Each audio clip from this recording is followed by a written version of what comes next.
மாண்புமிகு தமிழக முதலமைச்சர் அவர்கள் அவரே பேட்டி கொடுத்துருக்காரு, நீங்கள் பார்த்துருப்பீங்க. அது இல்லாமல் அவருடைய சார்பாக இருந்த உசிலம்பட்டி சட்டமன்ற உறுப்பினர் சட்டமன்றத்தை பேசியதெல்லாம் பார்த்துருப்பீங்க.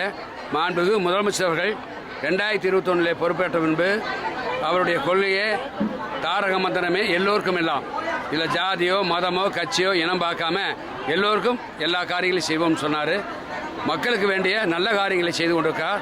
அதை மரியாதைக்குரிய முன்னாள் முதலமைச்சர் அண்ணன் ஓபிஎஸ் அவர்கள் சட்டமன்றத்தில் பாராட்டி பேசியிருக்கார். வெளியிலும் பாராட்டி பேசியிருக்கார். அவருடைய சட்டமன்ற உறுப்பினர் சட்டமன்றத்தில் நேரடியாக அன்னைக்கு சட்டமன்ற கூட்டத்தொடர் இறுதி நாள் அன்று அவர் முதலமைச்சரை பாராட்டி பேசினார். பேசிவிட்டு அன்றே முன்னாள் முதலமைச்சர் ஓபிஎஸ் அவர்கள் முதலமைச்சருடைய அறைக்கு சென்று வாழ்த்து சொல்லிவிட்டு வந்திருக்கார். இன்றைக்கு இணைந்திருக்கார். அவர்களை முதலமைச்சர் வரவேற்றிருக்கார். நாங்களும் வரவேற்க கடமைப்பட்டிருக்கோம்.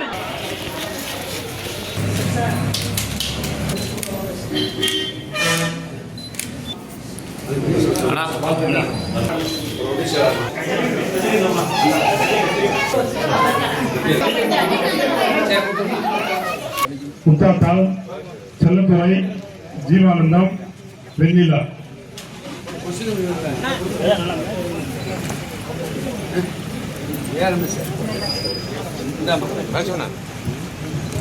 மாண்புமிகு தமிழக முதலமைச்சர் அவர்கள் அவரே பேட்டி கொடுத்துருக்காரு, நீங்கள் பார்த்துருப்பீங்க.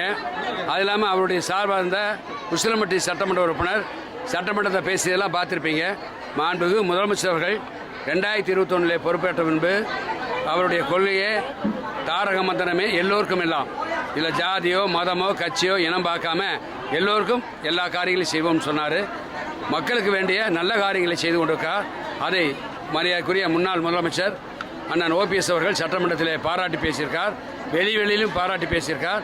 அவருடைய சட்டமன்ற உறுப்பினர் சட்டமன்றத்தில் நேரடியாக அன்னைக்கு சட்டமன்ற கூட்டத்தொடர் இறுதி நாள் அன்று அவர் முதலமைச்சரை பாராட்டி பேசினார்.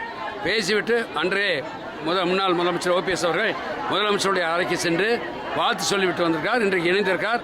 அவர்களை முதலமைச்சர் வரவேற்றிருக்கார். நாங்களும் வரவேற்க கடமைப்பட்டிருக்கோம்.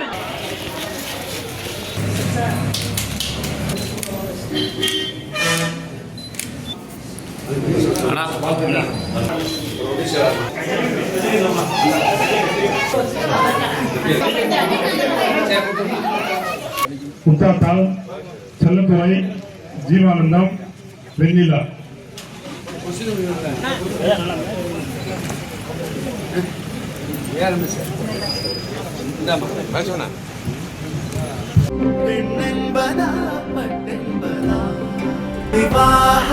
மணப்பெண்ணின் பிரத்யேகமான திருமணம் விவாஹா தி சென்னை சில்க்ஸ்.